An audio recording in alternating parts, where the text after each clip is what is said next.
बिल्कुल इस वक्त मैं मौजूद हाँ उजरा शाह मुकीम अमदाद कलोनी गली नंबर 6 इत्थे तकरीबन काफ़ी अरसे तो एक जिहड़ा कूड़े क्रिकेट का एक प्लाट दे विच ढेर लग्या होया सी। दूसरे पंजाब मोहतरमा मरीम नवाज वज़ीर आला पंजाब की तरफों जिहड़ी उन्हां दी टीम आई है उन्हां आते इस कूड़े के ढेर नूं खत्म किया है। मेरे नाल अहले मोहल्ला के लोग मौजूद ने।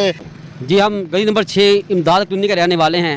अरसा 10 साल से ये गंदगी का ढेर लगा हुआ था। यहाँ बहुत ज़्यादा तोफन था, मक्खियों की भरमार थी, सांस लेना दुश्वार था।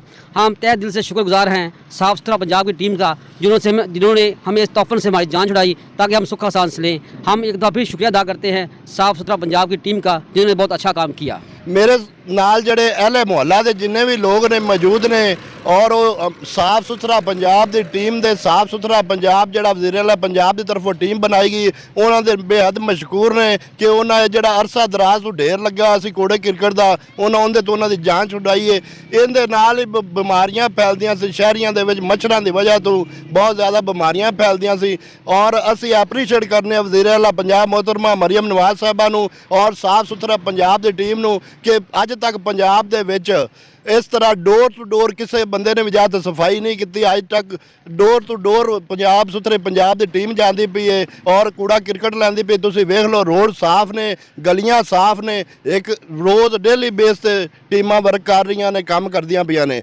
असी साफ सुथरा पंजाब की सीओ म्यूनसिपल कमेटी उजरा शाह मुकीम और साफ सुथरा पंजाब के जिहड़े इन्हां दे लीड करते पे ने उन्हां नूं एप्रीशिएट करते हैं और वज़ीर आला पंजाब नूं एप्रीशिएट करते हैं कि उन्हां वाकई एक दूसरे हुकूमतां तो मुख्तलिफ काम किए हैं। क्योंकि वेखो पहले साडे घरां दे विच साडीआं गलियां दे विच कूड़े क्रिकेट के ढेर लगे रहंदे सी। 8 दिन बाद सफाई वर्कर आते सी लेकिन हुण डेली बेस ते आते पे ने। ये programme city press club registered Ujra Shah मुकीम की तरफों पेश किया गया। मिलांगे किसी नवे प्रोग्राम ने, तब तक वास्ते अल्लाह हाफिज़। पाकिस्तान जिंदाबाद।